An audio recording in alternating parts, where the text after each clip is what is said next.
I didn't start researching near-death experiences because I was looking for comfort. I started because the stories wouldn't leave me alone. Again and again, I kept running into accounts from people who had nothing to gain from speaking. Doctors, artists, parents, skeptics, who described something that didn't fit neatly into psychology, religion, or coincidence. What disturbed me wasn't that they believed something, it was that they described the same moments, even though they had never met. At some point, curiosity turns into responsibility. This channel exists because fear is usually treated like entertainment, but fear is a signal. And when people come back from death changed, quieter, more careful, less certain, that deserves more than a headline or a clip. It deserves time. That's why these videos are slow. That's why we focus on documentation, not drama. And that's why every case you hear here is researched, not to convince you, but to let you decide what the pattern means. In this video, we're not talking about theories. We're talking about people. You'll hear their names, where they lived, who they were before, and what didn't fit anymore afterward. Some of these stories are peaceful, some are unsettling, and some cross a line that most people avoid talking about at all. If you stay until the end, you'll notice something subtle. The experiences don't just describe where people went, they describe limits, boundaries, moments where they were not allowed to continue. And once you see that pattern, you start noticing it everywhere. This video is one part of a longer investigation, because there are more cases like these, and some of them raise questions that deserve their own time.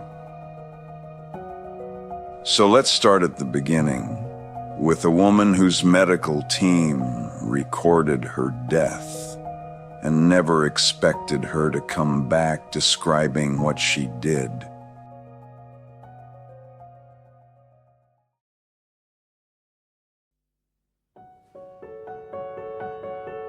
Before any of this happened, Pam Reynolds lived an ordinary, demanding life.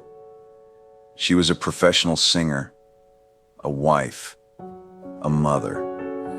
Her days were structured around rehearsals, family responsibilities, and the physical discipline that comes with using your voice for a living. She was not known for spiritual speculation, public faith, or an interest in the afterlife. If anything, Pam valued control of her breath, her body, her work, which made what happened next deeply ironic. Pam had been diagnosed with a rare and life-threatening brain aneurysm, not the kind that could be treated with routine surgery. It was large, it was located deep in the brain, and it carried a high risk of rupture. Her doctors told her the truth. Operating meant danger. Not operating meant death. So they chose an experimental procedure called hypothermic cardiac arrest, a last resort operation that required shutting the body down completely, not slowing it, stopping it. On the day of the surgery, Pam was brought into the operating room and placed under anesthesia. Her eyes were taped shut. Small speakers were inserted into her ears, emitting loud clicking sounds, a method used to confirm brainstem activity. If the brain was functioning, it would respond. Then her body temperature was lowered to around 15 degrees Celsius. Her blood was drained from her head. Her heart was stopped. Her breathing ceased.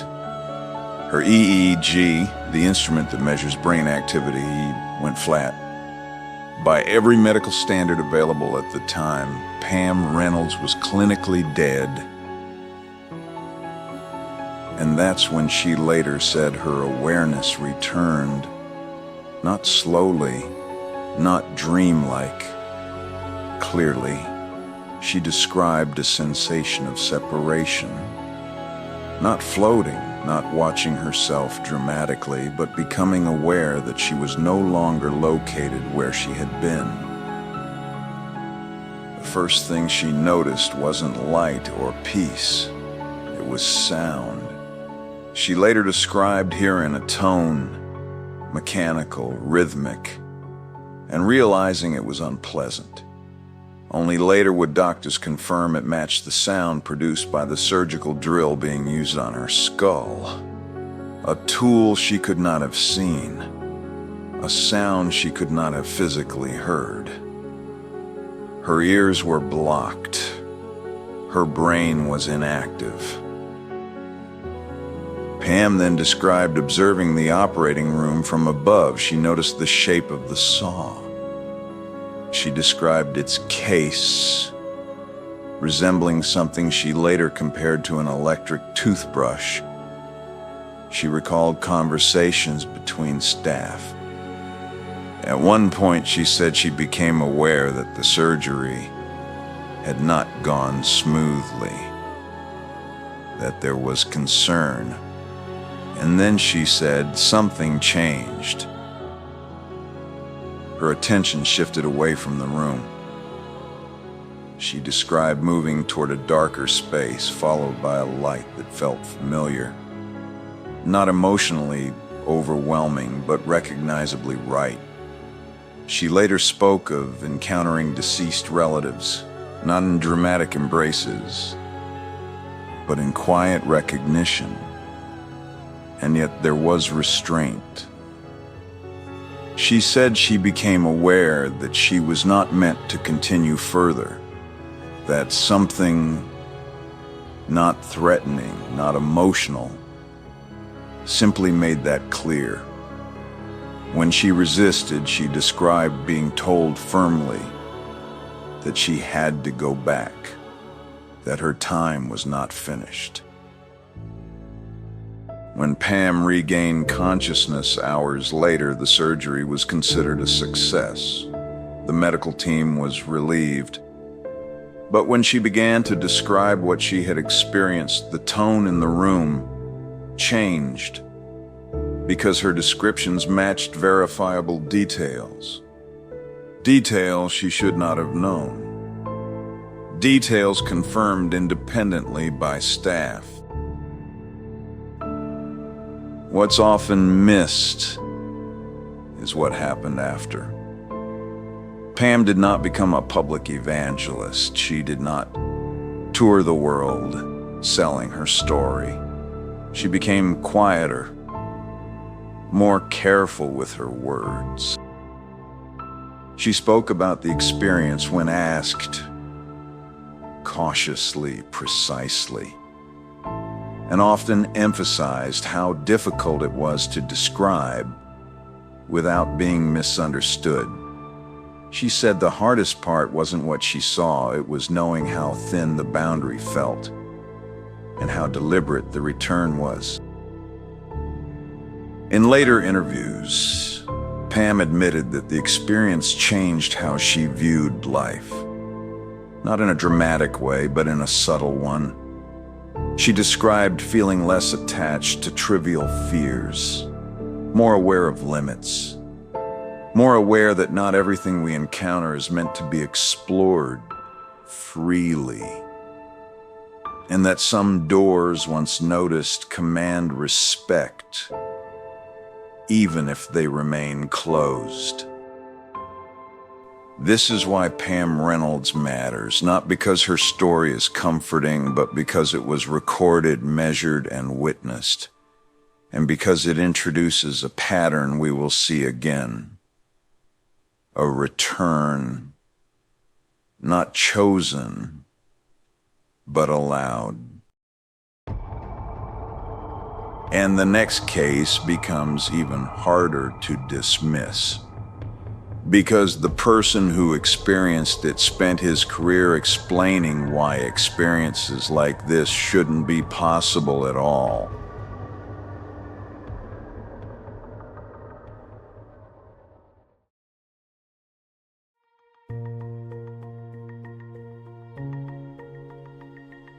Before 2008, Eben Alexander had a very clear position on near-death experiences. They were not evidence of anything beyond the brain. They were hallucinations, stress responses, chemical misfires. And he wasn't speculating. He was a neurosurgeon trained at Harvard with decades of experience studying the relationship between consciousness and the brain. In his professional world, the rules were simple. No functioning brain, no experience. Anything else was sentimentality. Eben lived comfortably inside that certainty. He had a successful medical career, academic respect, a worldview that didn't require mystery to function. And if you had asked him back then whether consciousness could exist without a working brain, he would have answered without hesitation, no. Everything changed in November 2008.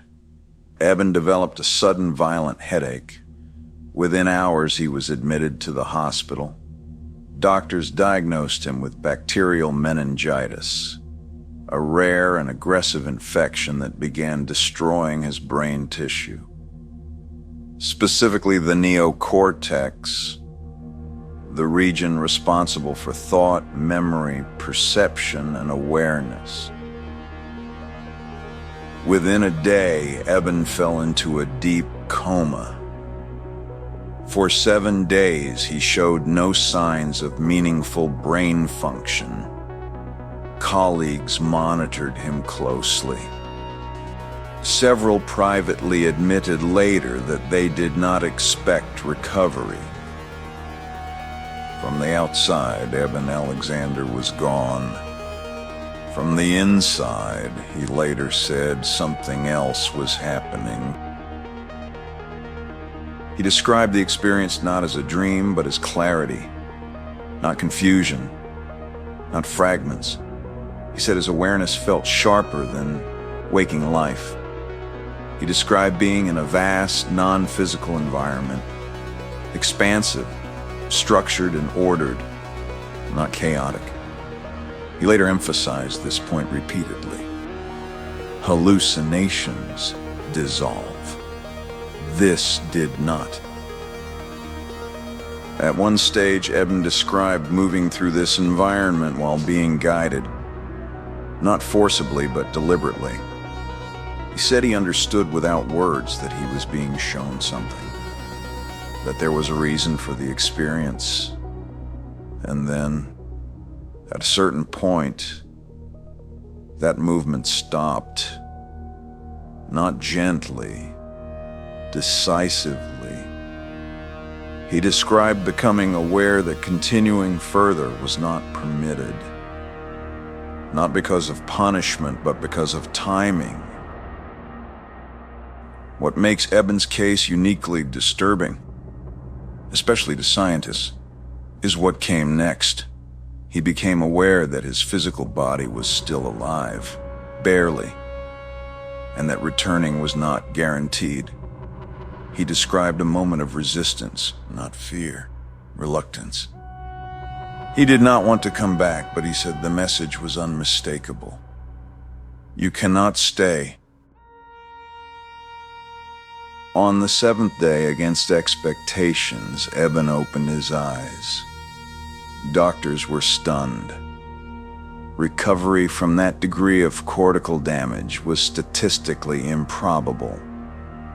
But what troubled Eben most wasn't survival. It was the implication. After his recovery, Eben reviewed his own medical records.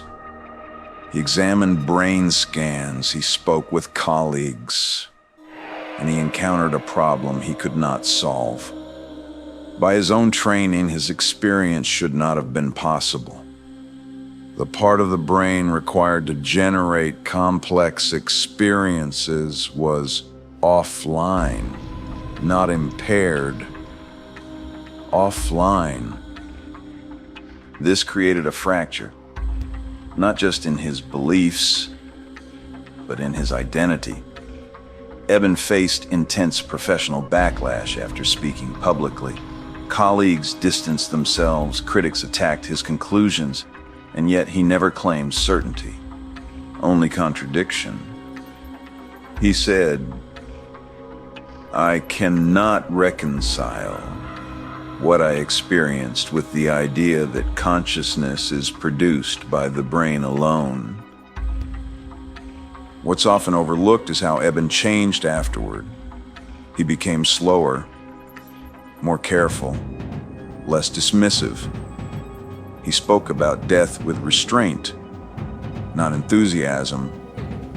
And like the others, he described the same pattern: a journey, a boundary, and a return that was not self-directed. This is where the pattern becomes harder to ignore, because Eben Alexander did not want this conclusion. He lost status by acknowledging it, and still he could not explain it away. And yet the next case takes this pattern even further, because unlike Eben, this person did not return from death comforted, guided, or reassured. They returned terrified.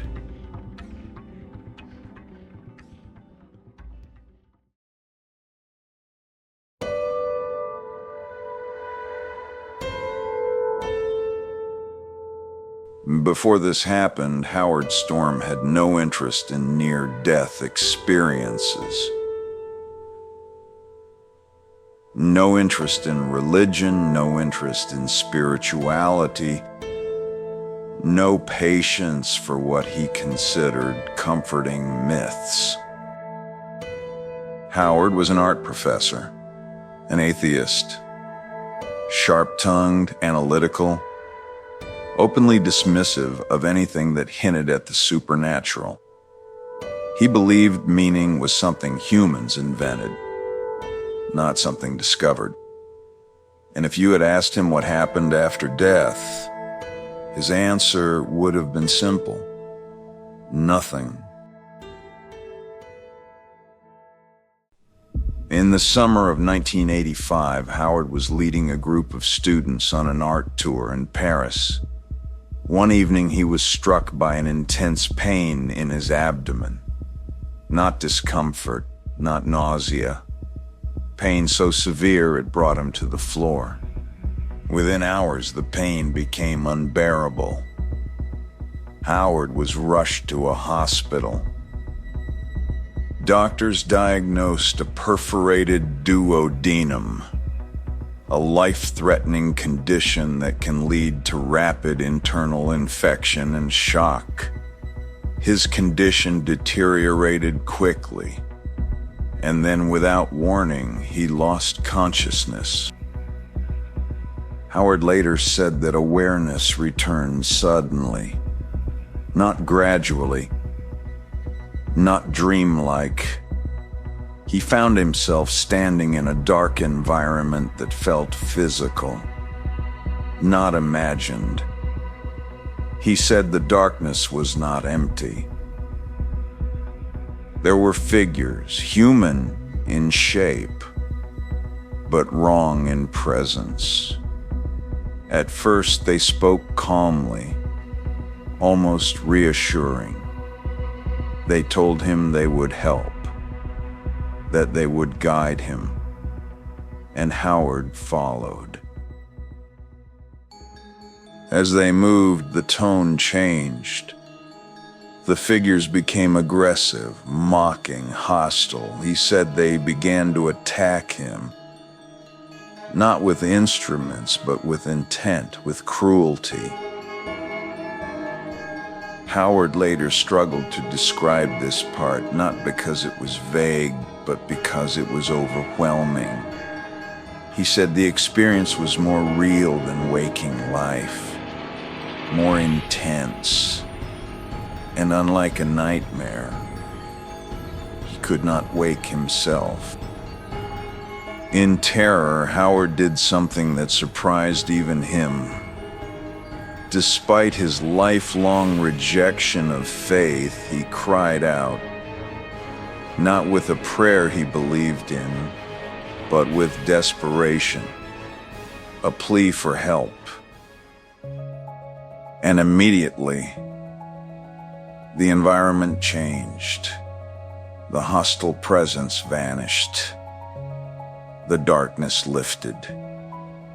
Howard described being surrounded by light and calm, so complete it felt like rescue. Not comfort. Rescue. In that moment, Howard became aware that he had reached a boundary, not a physical one, a moral one.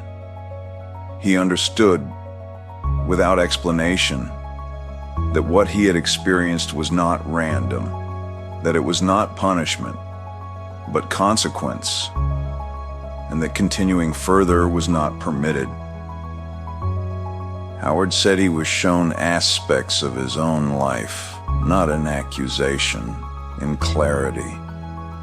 He became aware of how his actions had affected others, how his certainty had blinded him, and then, just as suddenly, he was returned. Howard regained consciousness in the hospital. Doctors were shocked he was alive. He had been clinically dead for a period long enough to cause serious concern. But what disturbed Howard most wasn't survival. It was continuity. The experience had not faded. It did not fragment. It remained whole. Howard's life unraveled after this, not because he wanted attention, but because he could no longer live as the person he had been. His worldview collapsed. He eventually left his academic career.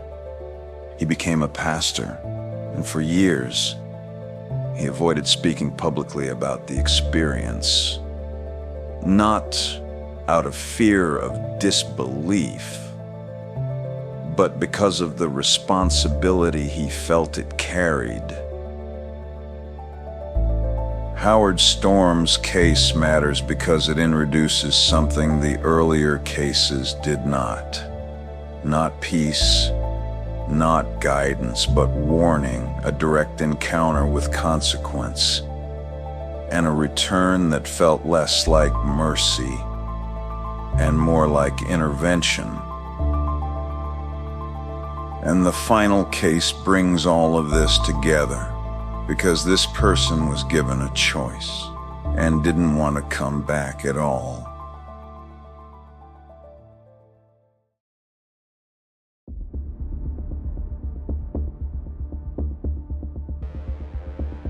Before the accident, Mary Neal lived a life defined by control.